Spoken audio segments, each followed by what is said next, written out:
2017 Nissan 370Z Nismo. We're going to be washing it, decontaminating it, performing some rock chip repair, as well as performing a one-stage correction and laying some protection on top. So without any further ado, I'm going to pull this thing out and let's get to it.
Alright guys, so we got the Z washed and decontaminated. I'm gonna move this Porsche out of here just to make room for it, and we can get to drying.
Okay, so the car is completely dry. I blew out all the cracks and crevices, and I also popped the hood open on this thing.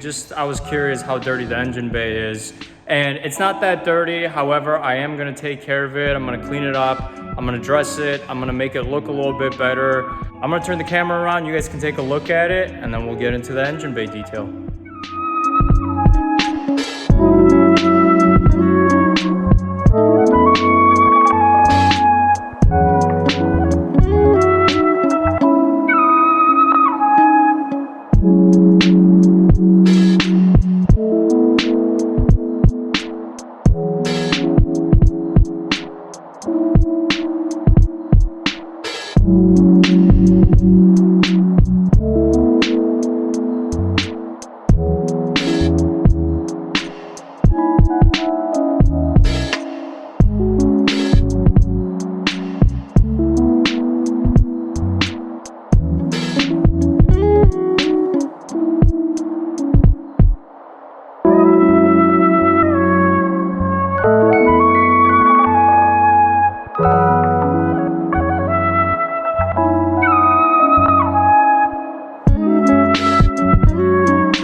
Okay, so before we get into this, I want to stress that you guys probably saw in the previous clip that I got overspray everywhere. So when I shine my light on the panel, you're probably gonna see some streaking and some overspray from either the tire dressing or the APC I used for the engine bay.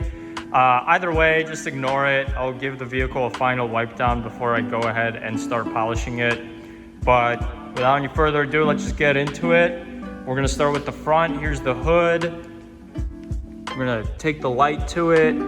See, the paint's not bad. We're gonna do a test spot and see what combination works better, but it's not too bad at all. This is just kind of pretty average marring and paint swirls. Got some micro marring in there. You guys can see the rock chips. We got a few. We got a couple right there, another one over here. There's one up there, one by the headlight. We got some etching, looks like right there. Some more rock chips. Paint correction is gonna take care of the etching. We're gonna be doing the rock chip repair after the polishing stage, just because it needs time to cure. And once it cures, we can actually go ahead and put some protection over it. But if you were going to repair rock chips with touch-up paint and then go ahead and start polishing, all you're gonna do is take the touch-up paint right off. We're gonna move to the bumper. As you guys can see, that streaking and overspray, that's from when I was cleaning the engine bay. Got some more rock chips. You know, it's the front bumper. This is gonna be the most beat up part of the car. So we're gonna move across the bumper. Nice metallic gray, looks really nice. Moving to the roof. The roof has been wrapped black. And contrary to popular belief, you can actually polish out vinyl if this is a quality vinyl. And I know this is a quality vinyl because the customer went to a individual that I personally know and I'm friends with, and I know that he uses 3M or Avery. So I know I'll be able to polish that out. Does a really good job before wrapping. I'll link the Instagram down below in the Chicago area. Moving to the pillars. More micro marring, swirls, typical stuff. Some more overspray and streaking. Moving to the mirror. Mirrors are usually pretty beat up, but honestly, these aren't bad at all. You can't really see it on camera, but there are some small micro scratches in this and whatnot, so we'll take care of those. I'm gonna move to the fender here. Yeah, I mean, the car looks like this all the way throughout. Got a little bit of a water trail from the mirror. Like I said, I'm going to be giving this vehicle a final wipe down before we actually go ahead and start performing the paint correction. Moving on to the back. The back gets caked in all kinds of dirt, dust, and mud back here, just because of the aerodynamics of the vehicle. And if I shine my light, you can see that this trunk area is much worse than the rest of the car. And that's because when you go and open the trunk, you constantly touch this piece. Therefore, you're scratching it, putting damage into the paint. So I'm probably going to use a heavier cut compound and then polish it out. Should take it right out. Moving to the bumper. You know, typical stuff. Not really anything that you guys haven't seen before. Tips look a little bit tired. I'm gonna take care of those. We're gonna be hitting those with some metal polish.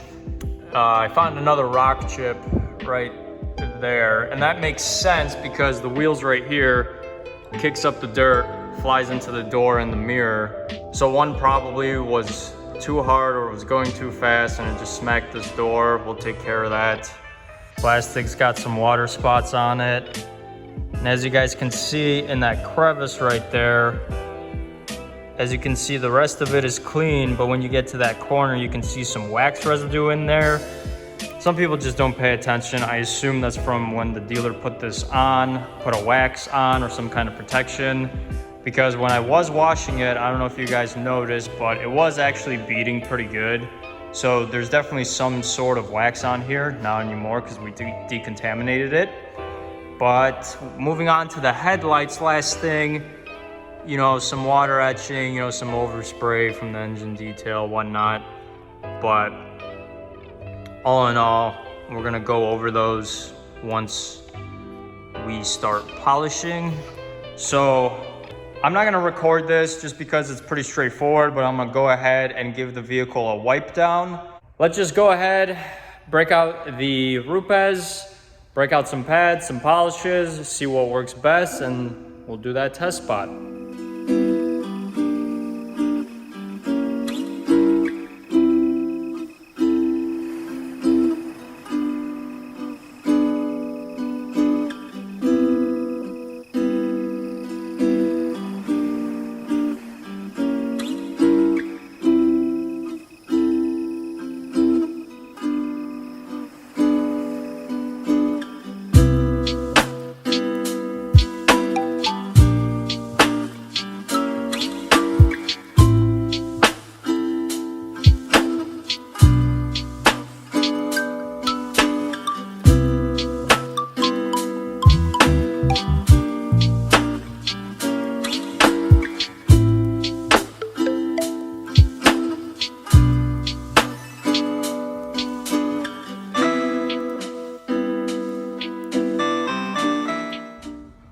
Okay, so it worked, but to be honest, I'm not really happy with the results. It's still got micro marring in it. This is the corrected side that I just did. This isn't. There's less, definitely. But I'm gonna try another combination and we'll see how that works out.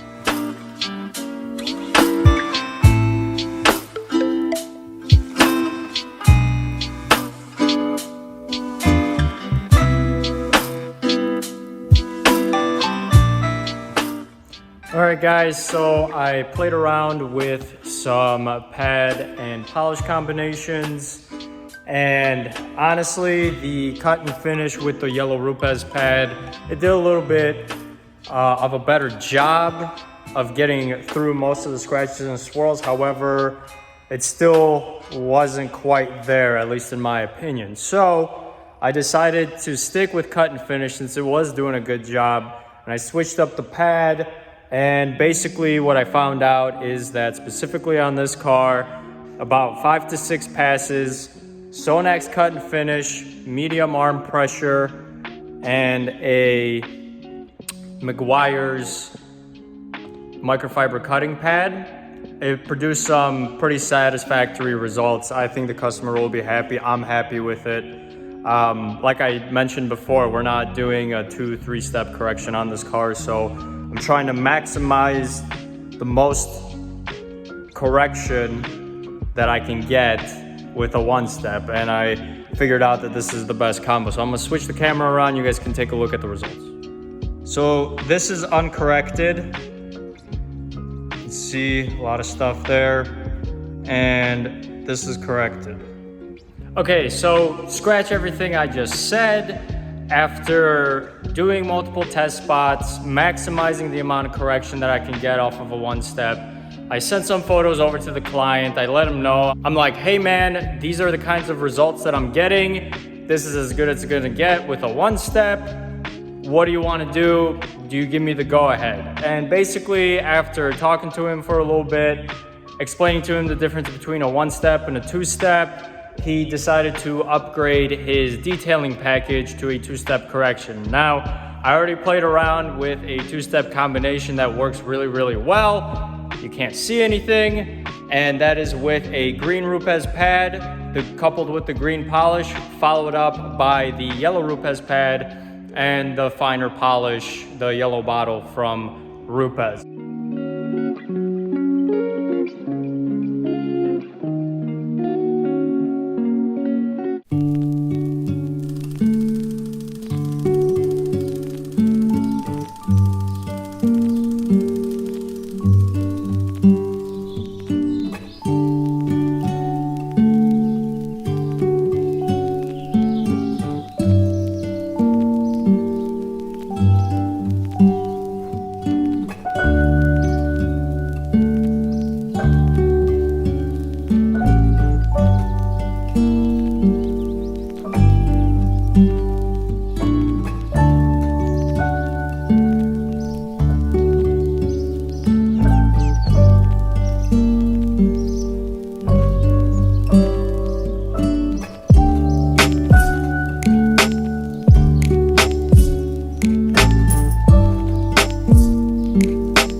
Alright guys, so it's day 2 of this 370Z detail. It's 6 p.m. and I just pulled into the shop, so this is going to be a long night.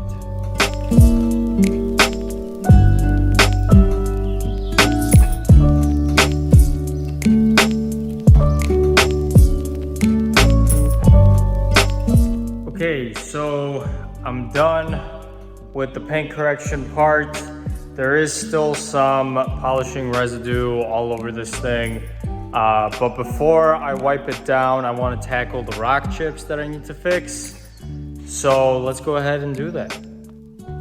So here she is, guys, all paint corrected, nice and shiny. It looks like a piece of candy. I'm gonna set the camera up on the tripod. I'm gonna get my touch-up paint. I already prepped the hood as far as wiping it down goes. I'm just gonna do it panel by panel. So I'm gonna fix the rock chips on the hood, move on to the bumper, spray it with IPA, wipe it down, and then fix the rock chips on the bumper. Let's do a quick walk around of the car. It's a little bit of a mess in here. Like I said, there's still polish residue all over this thing. Before we apply the protection, I need to wipe it down, but man, it looks really good.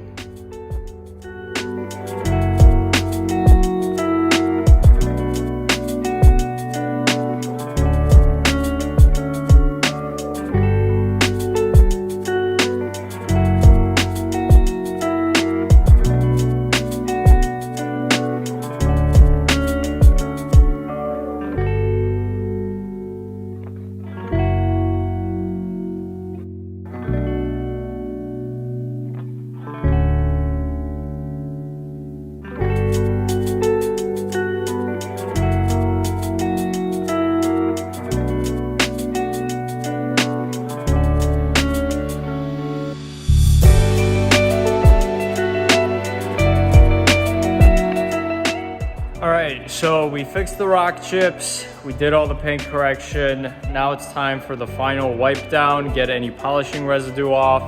And for the final wipe down, I'm actually gonna be using some of this. This is a Body Shop solvent. It's basically a wax and grease remover, but it's pretty good stuff. Shout out Terra Supply. And you might be asking yourself, Mac, why aren't you using IPA to wipe it down? Well, because since we just did the touch-up paint, we fixed the rock chips with the touch-up paint, the Body Shop solvent is actually going to level off the high spots on those rock chips that I just fixed, and it'll make it look cleaner, it'll make it look smoother. And this is a pretty good trick when you're doing rock chip repair, is that you use acetone or a Body Shop solvent to remove the high spots, because we just polished the whole car. There's not a single scratch on it. There's nothing on the clear coat. So the paint has nothing to stick to if it goes over the rock chip. In that case, the touch-up paint is only going to stick to the bare metal that's exposed, caused by the rock chip. So I'm gonna let it sit for a little bit. I'm gonna let it cure for a few minutes. It doesn't take long to dry. And then once we come in with that final wipe down, it'll level it off. I'll wipe away the high spots and anything that might have gotten onto the clear coat or over the rock chips, if you will. and then we'll actually lay some protection on. Also, one last thing, guys, that I need to mention is that if you are doing rock chip repair on a client's vehicle or your own vehicle, please keep in mind that it's touch-up paint, okay? No matter what you do or how hard you try, if you're like centimeters away from the hood or the bumper or wherever, you're still gonna see that those rock chips were there at some point. You're gonna see that there's touch-up paint in those exposed areas. However, touch-up paint is done simply to prevent corrosion. Now, you guys probably saw me use a fancy schmancy tool to apply the touch-up paint, and there's this little guy. It's called a paint pen. I think it's like 15 bucks on Amazon. You load it up through that small hole right there, whatever touch-up you got, and then it has a small pinpoint at the end inside this cover. You take this cover off, and it allows you to put touch-up paint on more directly into the rock chip, as opposed to using the paintbrush and, you know, it starts to drip down like the little stick that comes in the bottle, and then you wind up spilling over and it just becomes a whole mess.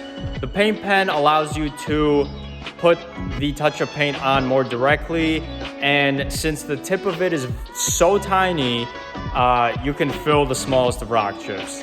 All right, so I sprayed it down, it's prepped. We're ready to lay some protection on. I paid special attention to around the edges of the emblems and these little fender flares, as well as these corners of the lights and the inside of the emblems. I went in with a cotton swab and made sure that those cracks and crevices are nice and clean. Got the windows, got the plastics, got everything. And now it's time to lay some protection on. For the protection, we're gonna be laying down some Sequartz UK 3.0. It's gonna make the car shine, it's gonna bring out the gloss, and it's gonna make the owner's life so much easier when he goes to clean this thing next time.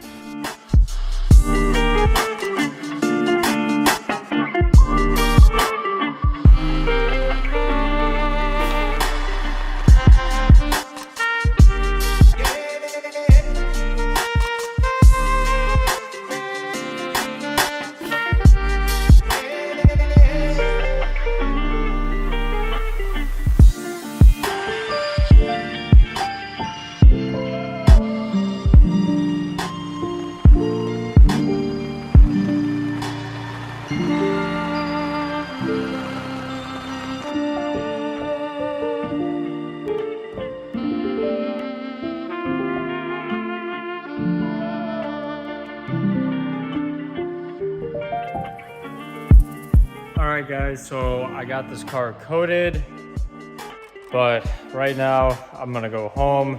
It's like 2 in the morning. I'm gonna go home, eat something. I'll catch you guys in the morning for some after shots. Alright guys, so it's collection day. The customer will be here in about an hour and a half, something along those lines. I just finished touching this car up. I pulled it out in the sun so we can take a nice look at it. We can go over it.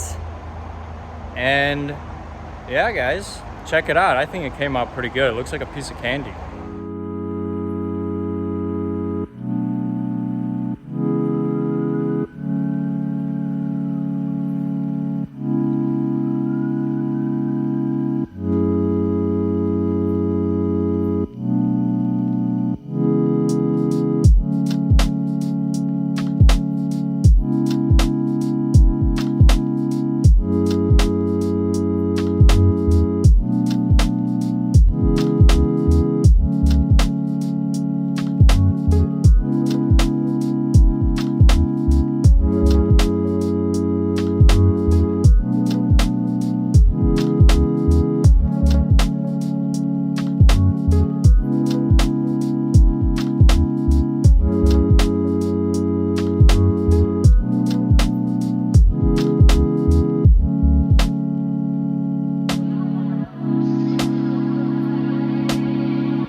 we are finished. It was an extreme pleasure to work on this vehicle. I really hope the customer is happy. I think he will be. I'm gonna send him over some teaser photos. Like I said, he'll be here soon to pick this thing up. I know that this was a longer video, and I really appreciate to everyone who stuck around till the very end. I'm the only one working here. I'm the only one filming on my iPhone and like a $20 tripod. So I apologize that the video quality isn't necessarily as good, or the production quality that is, but you know, as long as you guys keep commenting, keep subscribing, keep sharing my YouTube channel with your friends, I'll be making sure to invest in nicer cameras, nicer tripods. Maybe I can get someone to help me film one of these days. And I really look forward to producing more content for you guys. This wasn't so much of a tutorial, but so much kind of like a day in the life of a detailer, at least I think. But anyway, I just want to thank you all again for sticking around to the end of the video. I appreciate everyone's support. If you need your vehicle cleaned or detailed, anything from basic interiors to a basic wash, to ceramic coatings and full-blown paint corrections, please don't hesitate to give me a call or text me. We're located in Lake Forest, Illinois. So if you need your car detailed, call KleenWerks. We'll take care of you.